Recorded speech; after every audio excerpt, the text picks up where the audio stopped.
Hello and welcome to the second WEWS. I'm your host, C. Savory, creator of Fractal Praxis. Thanks for joining. In the previous episode, I touched on the contours of my original worldview called Fractal Praxis and how I'm bringing it forth to interact with your own worldview for systemic change. This week, I'm discussing more about the shape Fractal Praxis is taking in the world and how it resembles a new religion of sorts, but also a secular way of being. And I start unpacking why Fractal Praxis is indeed a cult and not a cult. Here's what I want to talk about. That this is all emergent. What and who Fractal Praxis, the organization, is for. How this aligns with the patterning of religion and diverges from it. Listen, if you know me, you know I used to be a hardcore skeptic and would just outright reject anything having to do with claims of transcendental experience, special knowledge, or religious authority. Always have been very distrustful and skeptical of hierarchical structures and rigid dogma in institutionalized religion, specifically how corruptible these things are.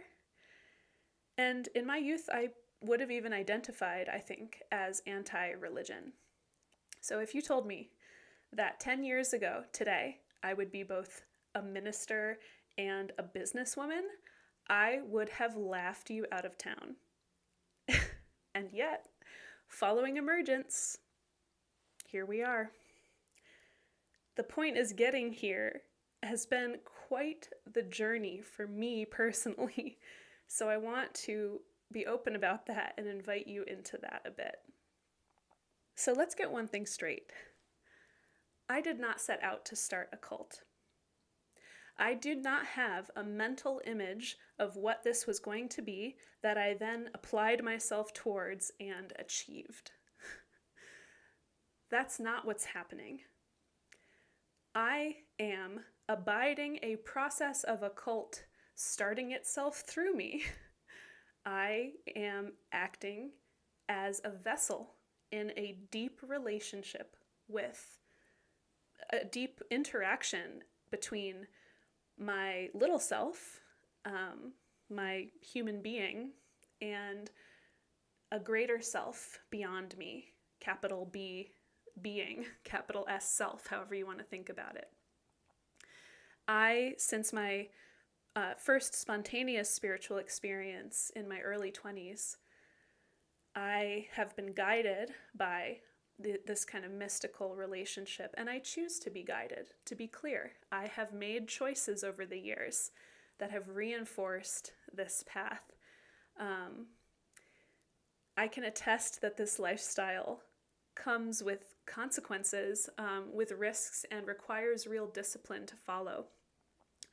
I simply chose a long time ago to put my trust in intuition and to keep refining my intuition, because usually the consequences of not abiding my intuition would be worse. But the result is a highly uncertain and improvisatory lifestyle. It's very creative and steeped in flow states, but it is very risky. Maybe it's perfect for a dopamine fiend like me. The payoff is I live a very, very meaningful life, and I want for nothing. The trade-off, though, is that I am not very good at attending to or worrying about financial, social, familial, professional, intellectual, or other types of success that are conventionally defined and rewarded by society. The best way to think of it, I think, is the term vessel, right? Where I am primarily a process of unfolding intelligence and not some mental object. In this process, as a vessel, I am continuously tasked with giving my God-given gifts or talents, or ganas, as my teacher and colleague Eutimia Cruz Montoya has taught me about, giving these gifts into the world and receiving from the world in a kind of flow state. Compared to the ordinary person who is maybe structuring their life according to mental concepts, I spend a great deal of time in my day-to-day life in flow states. And this isn't just a personal interior experience, it affects every aspect of my life. Fractal praxis itself, then, is an emergence, totally at risk. I don't even know what it is, if we're being honest, but I seem to be creating it. I know that I've been doing a lot of thinking over the last 15 and 20 years, but the form that it's taking in the world, completely created. And it's more like a feeling, and that I follow rather than an idea that I have, and it takes shape the more I interact with it. So if you choose to proceed with the products and services of Fractal Praxis, know that they are simply my greatest synthesis at any given moment. And if you do come along for this ride, you'll be subject to wild transformations and changes of course and adaptive responses, just like me and just like Fractal Praxis are. So Fractal Praxis as like an organization has been kind of out there and interacting with the world for a couple years. It actually turns 3 years old this March. Fractal Praxis so far is a hub where people rhythmically and ritually gather to practice deepening our connection to our own wisdom, that is gnosis, spiritual power, and holistic activism. Historically, these gatherings have occurred on the Celtic Wheel of the Year holidays, which mark significant dates in the Earth's cycles, allowing us to attune to natural wisdom through ancient, sacred, connecting practices. Also, through embodiment ceremonies that provide space for our resilience and intuitive intelligence to express. For instance, Purge Church, where we release and harvest from the intelligence embodied in our rage and grief that is day-to-day chronically suppressed. Or Moon Dunes, where we go to extremes of discomfort and strangeness in order to be met by the earth and the full moon in seriously deep ways. Or the Embodiers Circle, which is a membership group inside Fractal Praxis, especially the monthly meetups of the circle, specifically the in-person meetups centered on ritual practice in community, and the online witnessing and weaving group practice sessions. And as more of the Fractal Praxis theory gets out there and getting talked about in the world, we will be adding critical discussions and contemplative inquiry study groups, study and practice sessions focused around Fractal Praxis. This is a community of oddkin. We may not all be followers of the same core dogma, but we are followers of a way intrinsic, intuitive, and somehow, magically, capable of weaving us together into a greater whole. Does that make it a religion? Well, let's get into that. Religion is one of those things that, including for me, can bring up lots of triggers. We have all these fears and biases and reactions and projections that we have for religion. But if we can, let's take some time to look at the patterning of religion with some objective eyes, relatively objective. And this is important because in Fractal Praxis, we are always looking for the kind of core underlying patterning that makes things appropriate or non-adaptive, right? And we are filtering for that all the time. So let's really unpack what is religion and what is a cult.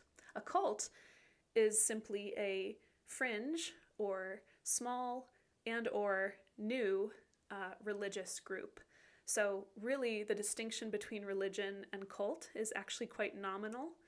It's important, however, to distinguish between the patterning of noxious cults or religions and benign cults or religions.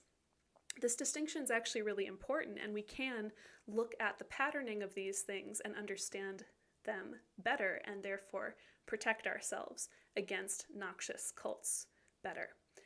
The specific characteristics that constitute a noxious cult and how Fractal Praxis deliberately frustrates that patterning is something that we will go into fully in next week's episode. Okay, so religion is actually a very deeply natural phenomenon. In fact, most of humanity has some kind of religious life, and this has held true across generations. What religion does for us is what makes it so valuable.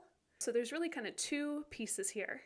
Number one, religion gives us a framework to explain all the stuff, and it's a lot, that we don't understand, right? If we had to be worried about all the stuff we don't understand at any given moment, we would be unable to function effectively in this world. So having a grand narrative that we are a part of is relieving.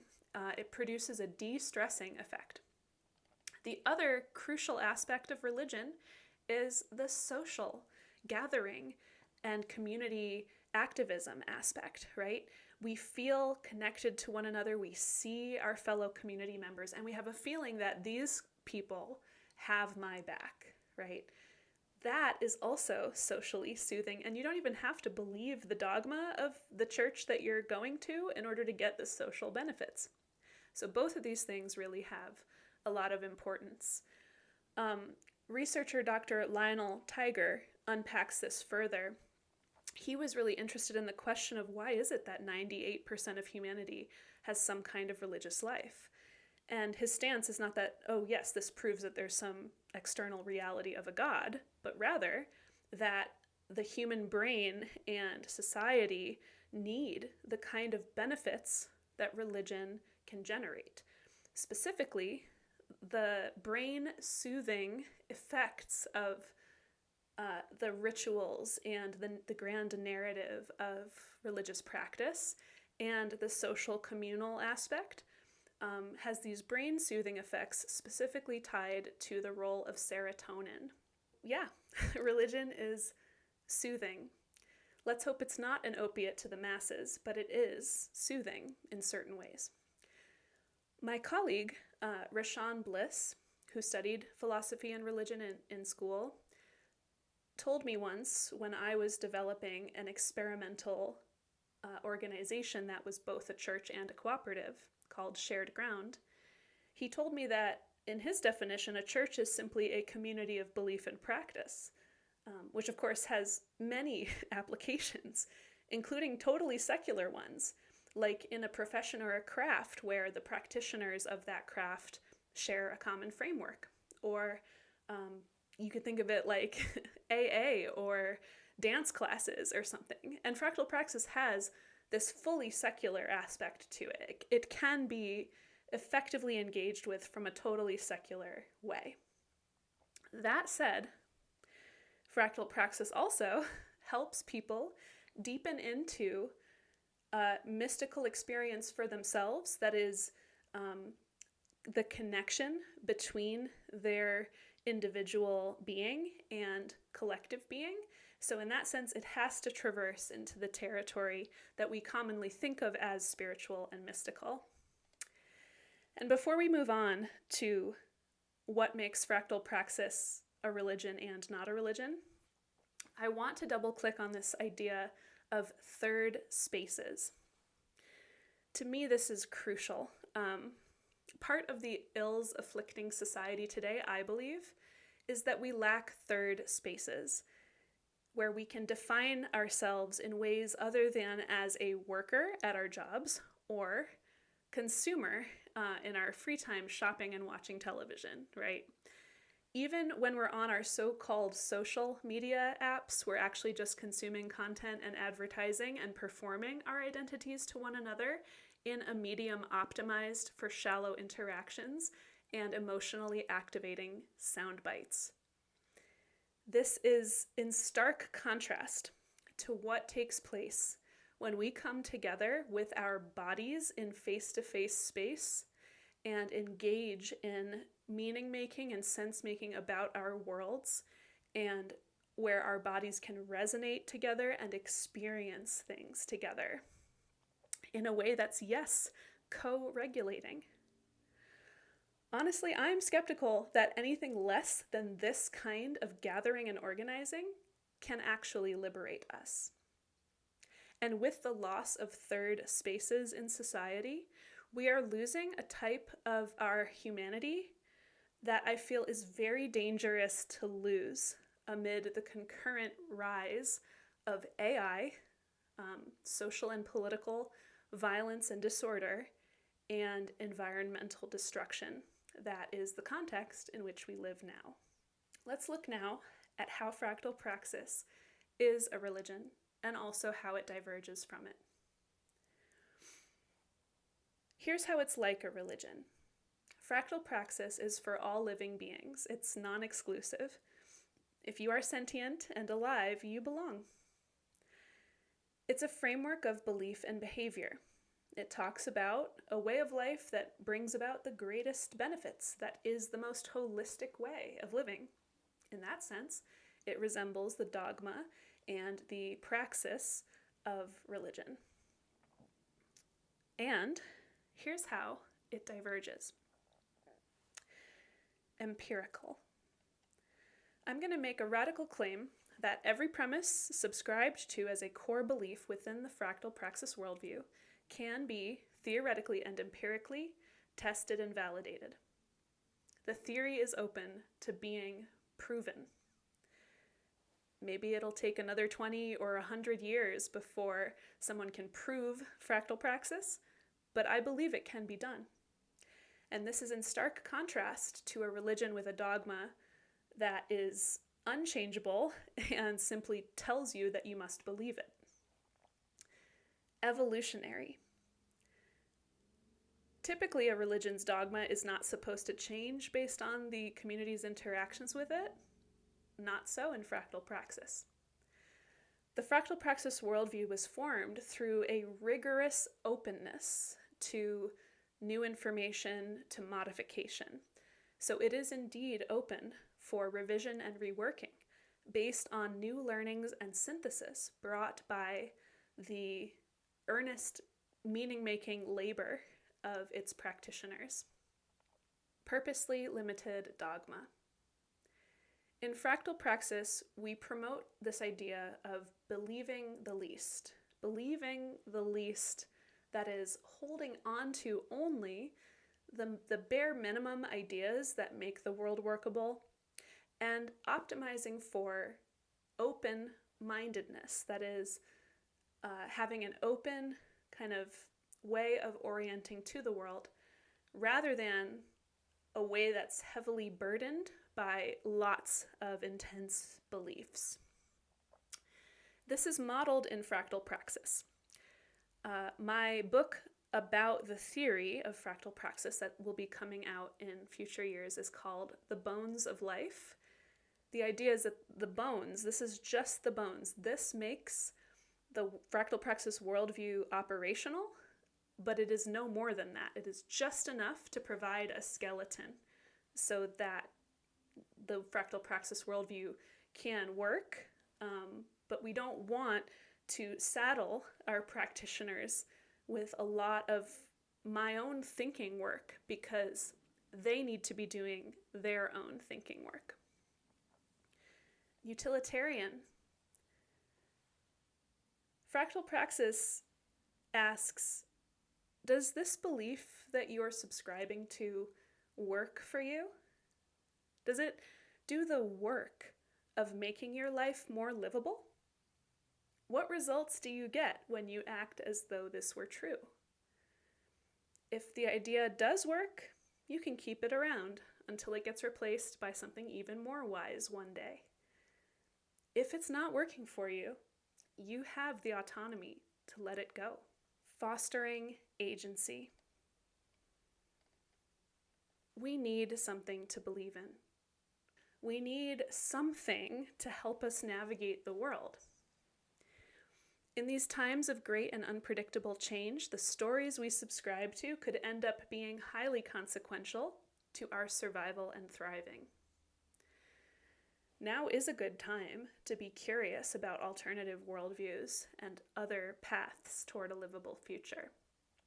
But the strongest way to move forward amidst this complexity and among these fringe ideas and groups is to foster your own agency. And this is fundamental to Fractal Praxis as well, because in Fractal Praxis we seek diverse and distributed meaning making, where each individual and group is doing their own sense making and then weaving that together in a rich tapestry. So your agency is a priority of Fractal Praxis, and I think it should be your priority too. Agency is the best way to inoculate yourself and build up an immunity so that you are less susceptible to toxic groups of any type.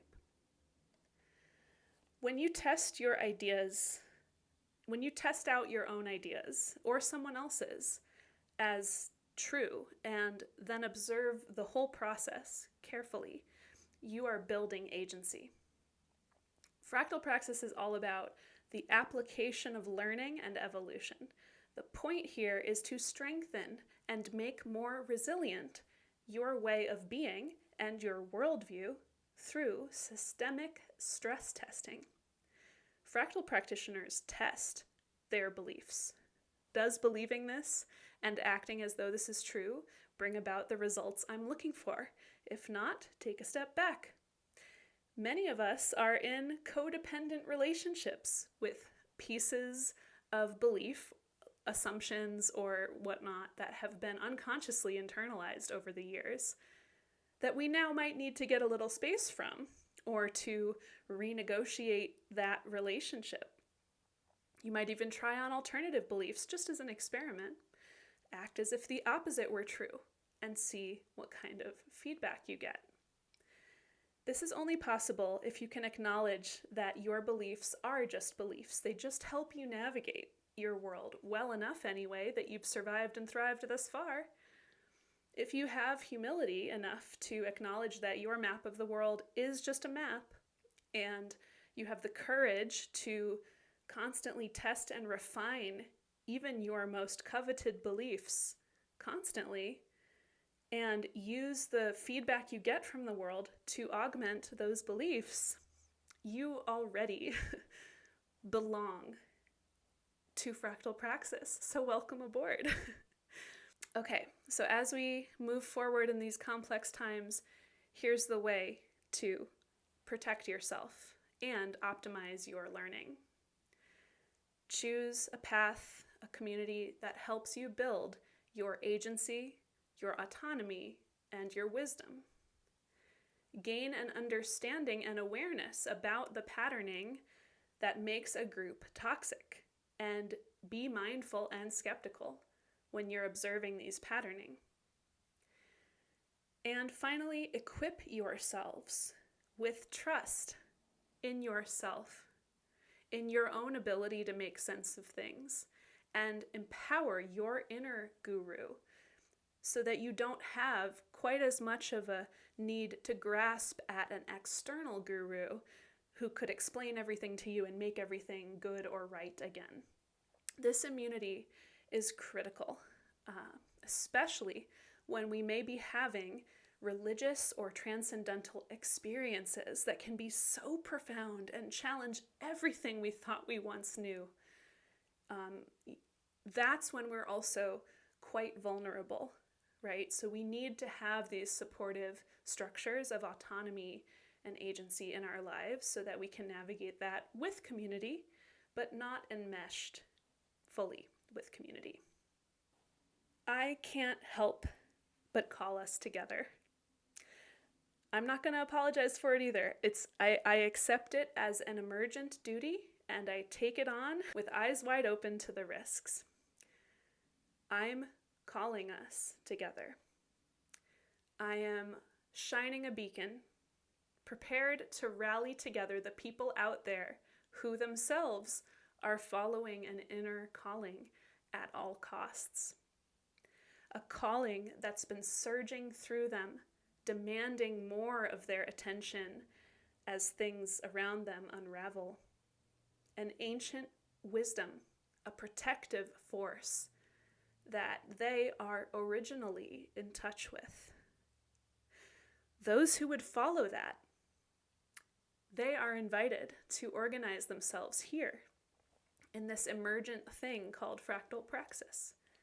Those who would follow such a call and accept the consequences belong already, belong to this living network of people and thinking.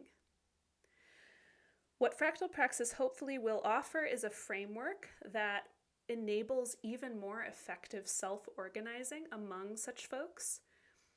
And this is more important than a doctrine that's to be held to like a dogma. Your engagement in life's unfolding in the universe, that is the true sacrament. That's the real call to action, and it transcends any dogma. I want communities that come together in rigor to make meaning, to find and create refuge, and find and create purpose together. We clearly need this, especially as dominant systems are falling apart. We need third spaces and community in which to make meaning.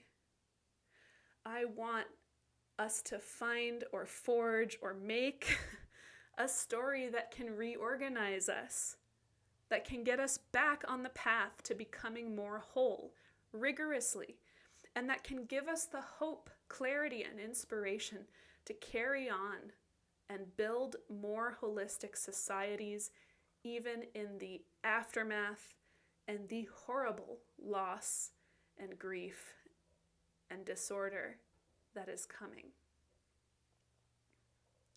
Fractal Praxis seeks toward offering space and resources and ideas and praxis and community towards all of this.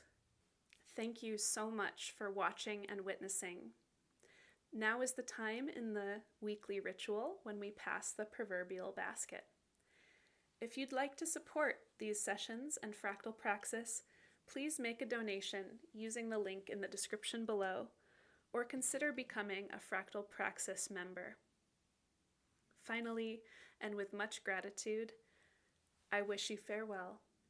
Merry meet and merry part, and merry meet again.